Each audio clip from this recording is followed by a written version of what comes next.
Good morning, Salome B here, and it's 2:33 in the morning, Monday morning, to be exact.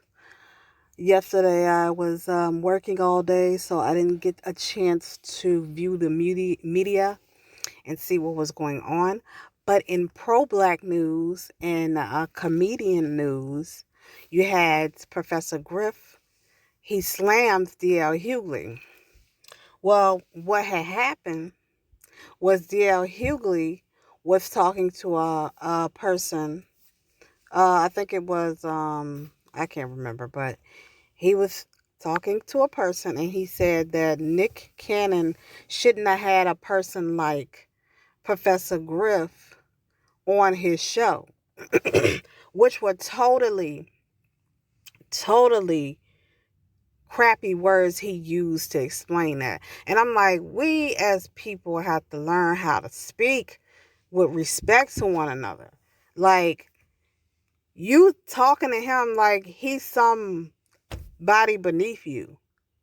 You're saying somebody like him. What do you mean? And then Professor Griff came back and said, well, what do you mean somebody like me? What do you mean by that? Just because I'm radical and you are a bootlicker or whatever you call yourself. And it's, I survey Facebook and Instagram so much. I just watch what people are talking about. When I'm on Facebook or social media, I'm just watching what people are talking about, seeing what's news that's circling around and on Facebook. And there is the thought out there that it's all kinds of thoughts out there that, okay, if you are radical, you're too radical to be on TV and the Democratic held media. So this is why Professor Griff is getting the Farrakhan treatment, because they're too radical. And D.L. Hughley, I think when he said the words somebody like Professor Griff, he was saying a radical. And then he was saying that steak, leave that steak alone, or the steak ain't worth the sizzle, is basically what D.L. Hughley said. He was basically saying that what Nick Cannon was doing, interviewing Professor Griff, he shouldn't have did it. The steak ain't worth the sizzle, which means Professor Griff ain't worth you losing your wealth, losing your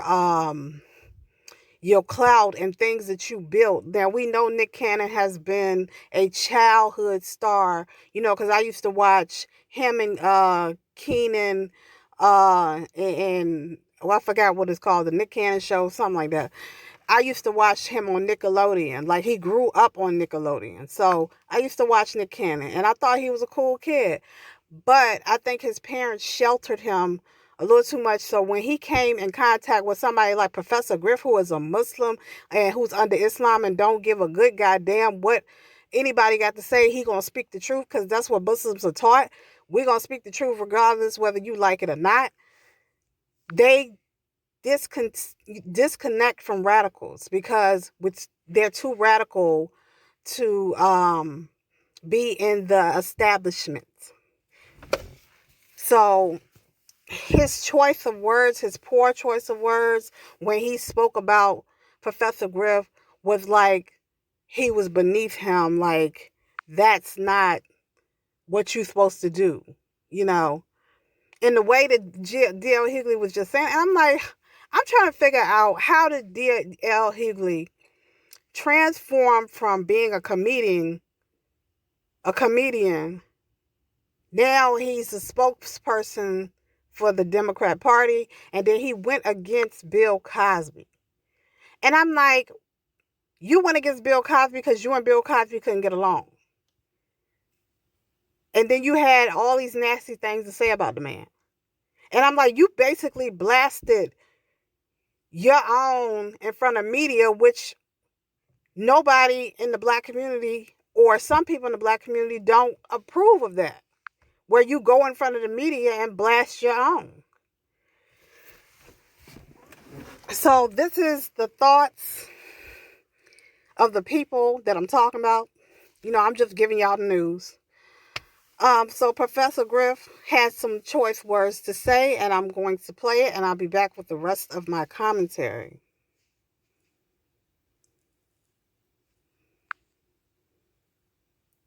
Fuck is he doing talking to Professor Griff? That interview could have never gone any other way than it did. Because that statement right there, that's enough to make you want to go see a motherfucker. And it ain't worth the steak ain't worth the sizzle, baby. The steak ain't worth the sizzle. What the fuck does that mean? The steak ain't worth the sizzle. The steak ain't worth the sizzle. What are you talking about, bro? Do you mean to say me having a conversation with Nick and Nick doing the vast majority of the talking, we're talking about issues and situations concerning black people, and we're invoking the spirit in the names of our ancestors that have given us this information and passed this information? What steak ain't worth the sizzle, Mr. D.L. Hugley? I'm just curious as to what you're talking about. So you mean to tell me because you had all of these other people on your show, Nick Cannon, according to D.L. Hugley, you have all these other people on your platform, but it's cool to have them talking about whatever the fuck they want to talk about, but don't have Griff on. Because if you have Professor Griff on, wow, it's almost like, woo, it's almost like what, motherfucker? It's almost like what? Like what? So who are you saying that I am, D.L. Hugley? You must know something that we don't know. Who are you saying that I am then? He says, if you're going to have somebody like him on, somebody like who? You see, it's these old buck dancing ass niggas like D.L. Hugley, cracker ass, licking ass fucking coons like this Negro that want to snuggle up next to white folks and think he got a cushion and a place with them. D.L. Hugley, let me tell you something, bro. When them fucking crackers are finished wringing your ass out and going up in your ass, nigga, when they done with you, they're gonna be done with you. Plain and simple. So we're gonna see how that motherfucking steak tastes after they done with you. Talking about the steak ain't worth the fucking sizzle. What fucking sizzle? That shit is a short run, bro. You up in that space with them crackers. That's a short fucking run. Once you done with your 15 minutes of fame, they done with your ass to the fucking curb, and we will never remember your ugly ass. Cause bitch niggas like you don't get rewarded by history. Pointed ass niggas like you don't get rewarded. So let's go back over what you said. What's he doing talking to Professor Griff? Like no one's supposed to talk to me? Like what the fuck is it, an in-office memo? I didn't get the fucking memo, did y'all? Like what the fuck is it, like? So you heard Professor Griff give him the fire, and he asked D.L. Hugley for a sit down where they can talk, because that's what should have happened in the first place. That's why I said we got to learn to respect one another. If you have a problem with me, ask me a question or pull me to the side and say, well, I didn't like what was said, and I understand I disagree with this, that, and the third. But going to the media blasting the person because they're speaking truth. They're telling you what you're doing when you're in the media, D.L. Hugley, and you're blasting Bill Cosby. You done lost most of the community already, because nobody is talking about the injustice of what happened to Bill Cosby. Everybody kind of believe that stuff. But when I read the court case, it was bullshit. Bullshit. It was. And I studied law in school, and I know that it's holes all through that case. And the only reason why Bill Cosby is in jail today is because he waived his rights. When his lawyer told him in that deposition that was reopened by the courts in the media, which Professor Griff is talking about, and Farrakhan has been talking about for the last 80 years, that same media reopened up that case that he settled out with Andrea Costanza. He settled it out. He gave her the money. And just because somebody settles it out by law doesn't mean that they are guilty. So he settled that. And then you had a Democrat politician run on the fact that he gonna lock up Bill Cosby. And he won on that promise and then put him in jail. But how many people that support the locking up of Bill Cosby going to tell you that they read the case? They're not, because they believe the Democratic media. And this is what Professor Griff is saying to D.L. Hugley. You're running your mouth because they gave you the mic and you're not thinking about what you're doing. And he said, your 20 minutes of fame will be over with when they're through with you. And that's what Professor Griff said. Now, this is what I think. Everything that I've said for the last couple of minutes is what everybody else, like D.L. Hugley and Professor Griff and most people on the internet, think. But this is what I think. Excuse me. I'm a fan of D.L. Hugley. Always been a fan of his. When from the first King of Comedies with him, Bernie Mac, y'all know everybody. Bernie Mac, Cedric the Entertainer, Steve Harvey. I am fans of all of them. Like, I used to watch Steve Harvey's show, all of that. But when you see somebody like D.L. Hugley, who is a comedy person who we don't take seriously, come and just start degrading a radical person and saying that, no, you need to stay away from that or whatever, it's strange. And 2020 has been the strangest year ever because there's a lot of phenomenon going on, spiritual things happening, things just not working correctly, too much. It's a lot of change, a lot of different things, a lot of different people are here from different countries. We have a pandemic. Like, it's so much going on. It's so much going on that people are afraid and confused at the same time.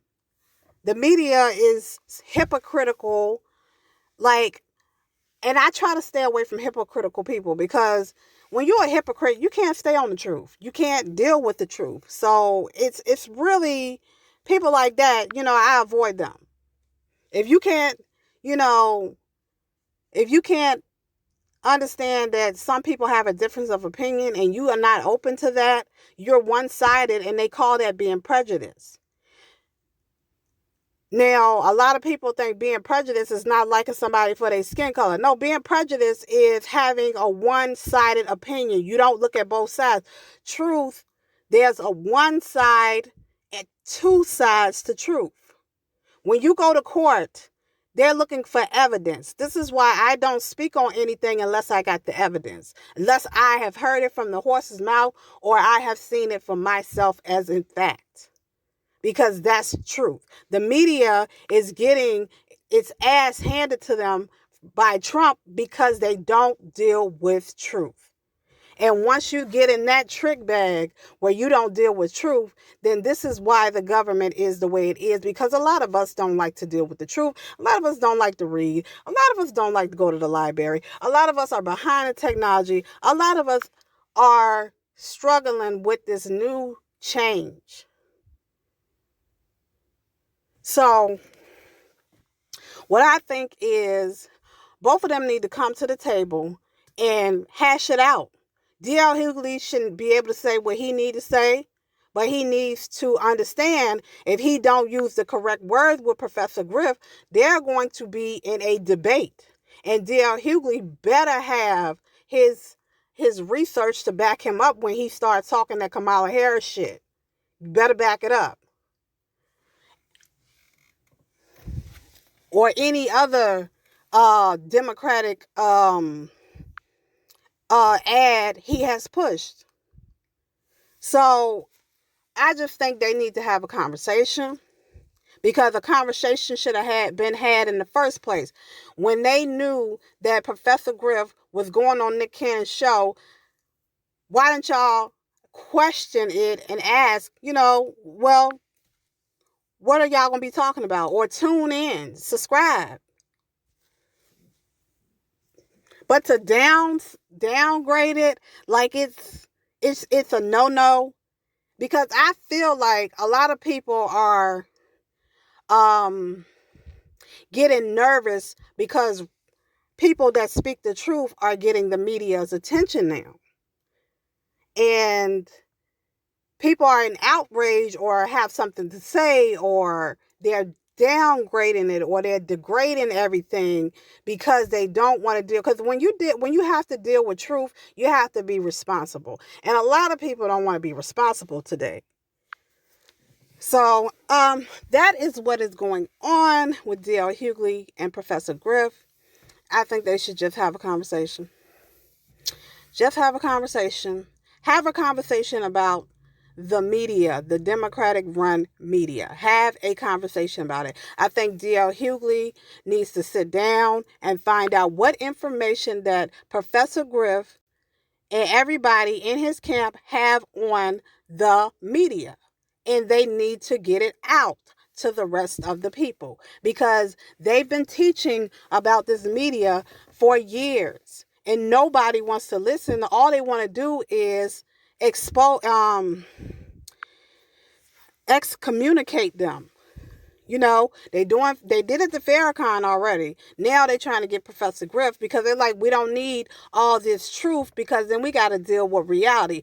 But to me, in my opinion, you don't have to deal with reality to me. If you like to walk around in delusion, reality don't need no explanation.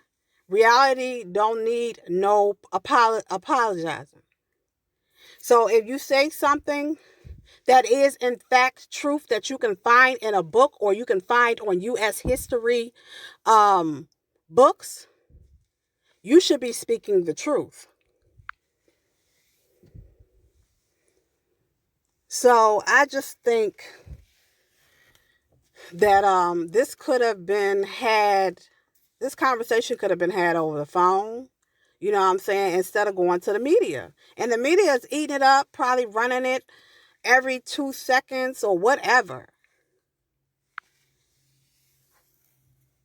But, as far as Nick Cannon is going through it. And he is doing what Obama did to Farrakhan. He denounced Farrakhan after he got into the white establishment. And Nick Cannon is doing the same thing, because he got on the show. He said what he thought was truth, but I said that Nick Cannon should have had some references to back him up. You never speak in public. I learned in public speaking, you never speak in public without the facts. Back it up with some history or some law. Back it up and then stand on it and fight for the truth. And that's what the media, Professor Griff, stamp in history is about. Fight for our voices.